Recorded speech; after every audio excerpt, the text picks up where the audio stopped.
భాగంగానే ఒంగోలు పార్లమెంట్లో చాలా నియోజకవర్గాలు ఉన్నాయి.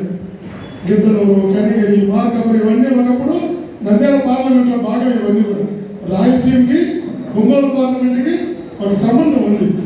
కానీ ఎక్కడో చంద్రగిరిలో ఉన్నటువంటి లోకేష్కి మంగళగిరికి ఏ సంబంధం ఉంది?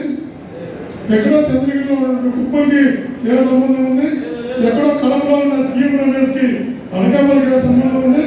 ఎక్కడో పురంధరేశ్వరి గారికి రాజమండ్రికి ఏ సంబంధం ఉంది? ఎక్కడో పాలకుల్లో పుట్టిన పవన్ కళ్యాణ్కి పిఠాపురంకి ఏ సంబంధం ఉంది? చెప్తున్నా, పిఠాపురంకి ఏ సంబంధం ఉంది? వాసన అన్నాడు, చిత్తూరు నుంచి వచ్చాను. నువ్వు కొండేపల్లి ఎందుకు వచ్చావు? వాసన కూడా చెప్పాలి. వాసన సొంతకు ఉండేది, కొండేపల్లి ఎందుకు వచ్చావు? కాబట్టి ఒక్కసారి జగనన్న ఒక నమ్మకంతో మీ దగ్గరికి పంపాడు. ఎప్పటికీ మీలో ఒకటిగా